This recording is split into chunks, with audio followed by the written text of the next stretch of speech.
y ahora estamos con los juegos de la Biblia y una raja solo para niños.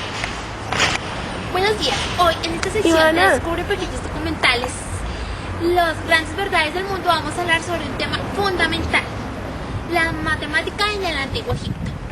Cuando hablamos de matemática egipcia, y más exactamente de ciencia egipcia, incluyendo toda su rama, debemos antes de nada hacer notar que, a diferencia de la matemática babilónica, o más tarde la griega, la egipcia es ante todo una matemática empírica. O al menos esa es la única conclusión a la que podemos llegar después de analizar las fuentes. Si hay algo que caracteriza a la ciencia del Antiguo Egipto, es que se enseñaba a los escribas de la misma forma que durante siglos se había aprendido. No existen demostraciones de los métodos que se emplean, ni siquiera conocemos el origen de las formas. Y ahora nuestra invitada, que podemos ver Julieta. Buenos días, Julieta. Buenos días, Margarita. Siéntate. Muchas gracias. Por favor, cuéntanos y acláranos un par de dudas a mí y a nuestros televidentes. Sí, claro, con mucho gusto. Bueno, antes de todo, quiero aclararles que pueden comunicarse a nuestro número telefónico 018-095-716 o línea celular asterisco 071 para que realicen sus preguntas y aquí serán aclaradas. Ahora sí, Julieta, lo que tenemos entendido sobre esta matemática, y por mucho, es que se basaba en dos documentos, en el papiro de Rin y en el papiro de Moscú. Por favor, háblanos de ellos.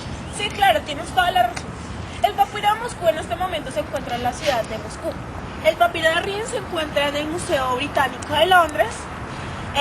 Este último lleva su nombre por el escocés Henry Ring.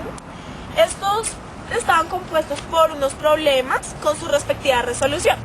El papiro de Moscú se encuentra que estos dos problemas y el de netamente pedagógico. En el año 1650 fue creado antes de Cristo fue creado el papiro de Ring, y en 1800 antes de Cristo el de Moscú. Estos dos fueron conocidos hasta el año 3000 antes de Cristo. El papiro de Ring también era conocido como el papiro de Angers, que comenzaba con la frase "el cálculo para entrar en". El papiro de Ring de Moscú no se conoce su escritor, su autor, pero encuentra a Dios como el numerador 1, Beijing y Ajín. Bueno, los conocimientos de la matemática en el primer milenio eran posiblemente los mismos que en el tercer milenio. Las operaciones se realizaban de una determinada forma porque siempre se había hecho así. Los antiguos métodos de suma, división o resolución de ecuaciones simples se seguían empleando durante el Reino Nuevo y hasta la llegada de la matemática griega. Recibimos una llamada. ¿Aló? Hola, ¿Con quién Margarita, hablamos? mira, mi nombre es Andrea Ortiz y te estoy llamando desde Colombia, Caldas. Y pues la verdad me parece que este es un muy buen programa y me tomé el gusto de llamar. ¿Vos sí me entendés, verdad? Sí, claro, continúa. Bueno, pues ahora sí, ¿dónde íbamos? Ah, ya. Bueno, entonces pues te cuento que yo estoy en la Universidad de Caldas y estoy estudiando el mundo antiguo. Y en ello pues estoy viendo esto y tengo entendido que en el papiro de Ring se empezaron ya a ver las primeras formas de suma, resta, multiplicación, división de números enteros. Julieta, con mucho por gusto, favor, pues mira, cuéntame en sobre el eso. papiro de Ring tenemos operaciones como suma, resta, multiplicación, división, números enteros y fraccionarios, potencias, raíces cuadradas, resolución de ecuaciones con incógnita, cálculo de áreas de triángulos y trapecios y algunos volúmenes.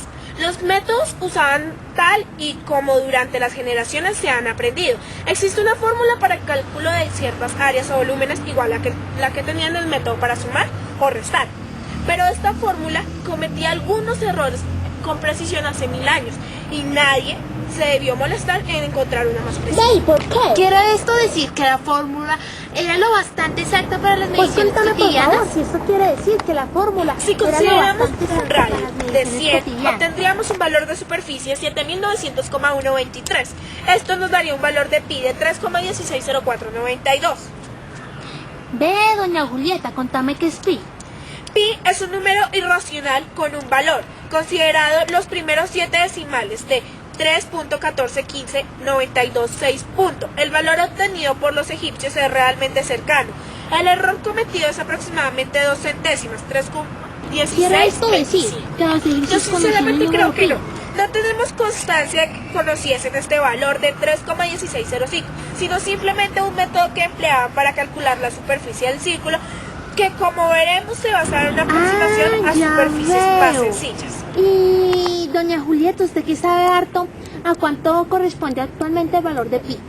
Corresponde a un número que la verdad se ha modificado, pero en la actualidad se conoce con el valor de 3.1416. Oye, pues muchas gracias. Y Magda, Aproximadamente, quiero ¿no? decirte que esto es un Y estupendo ahora, programa. Julieta, Ojalá por favor, nunca lo cuéntanos acabe. sobre los jeroglíficos que Los antiguamente egipcios se utilizaban plasmaban un sistema de en las cálculo paredes. decimal. Tenían 7 pasivos que representaban las unidades, decenas, centenas, etc. Los símbolos se empezaron para la Bueno, se Julieta, emplearon para ahora la numeración. cuéntanos lo que nos causa mucha duda a mí y a los televidentes. ¿Cuáles eran los nombres que recibían? Los números raramente Bueno, se esto han es pues, empleado corte y las comercial. excepciones están referidas casi en el Egipto medio, que corresponde al primer periodo intermedio y el Reino Medio. Este periodo es considerado como clásico y se mantuvo la literatura, textos religiosos e inscripciones Recibimos monumentales otra hasta la llamada. llegada de ¿Con los quién griegos. hablamos? Hola, habla con Tiffany. Bueno, claro, Por los favor, números habla sobre ordinales los números se empleaban ordinales. fundamentalmente en fechas. El primero era Tepi. El resto, del 2 al 9, se conformaban añadiendo la terminación NW para masculino o NUT para femenino al cardinal correspondiente. Así, cuarto era Fedunu y el tercero era Gemetnu. A partir del 10º se conformaba con el prefijo MH para masculino Bueno, y Julieta, hablando sobre un tema MHT para fundamental femenino. que se desarrolló en Egipto, la atracción. Bueno, como tú lo decías, el uso de las fracciones fue sin duda el rasgo más peculiar de la matemática egipcia. El método empleado por los escribas para operar las fracciones es mucho más complicado que el nuestro. La base representativa de una fracción se encontraba en la descomposición de la suma de fracciones del numerado 1, todas distintas. En la representación de los fraccionarios se presentaba la hierática, que se convirtió en un punto y que significaba parte. Cuando se requería escribir un valor fraccionario se representaba el símbolo hierática, el punto, seguido por un valor numérico del denominador, y tenía un sentido ordinal, nunca cardinal. Se traducía literalmente como parte 5. Las únicas excepciones eran un tercio, 2 tercios, un medio, 2 tercios, un cuarto y 3 cuartos. Se representaban con un jeroglífico especial respectivamente, así como los signos un medio, 2 tercios, un cuarto, sí son frecuentes, raramente se empleó el 3 cuartos. En la aritmética solo se usaba la fracción 2 tercios, en la hieredita se representaba como la R. Era frecuente el uso de fraccionarios denominadas, que era la fracción del ojo de Horus. Se representaban con cada uno con las partes seccionadas del ojo de Horus durante la batalla de Céfiro. Las cejas equivalían a un octavo, la pupila un cuarto, la parte izquierda de la pupila un medio, la parte derecha un 16avo, la parte inferior vertical del ojo era un 32avo y la parte inferior diagonal del ojo representaba un 64avo. Las fracciones con numerador distinto a 1 se reducían a la suma de las fracciones conocidas con el numerador 1, pero siempre los sumados tenían que ser diferentes.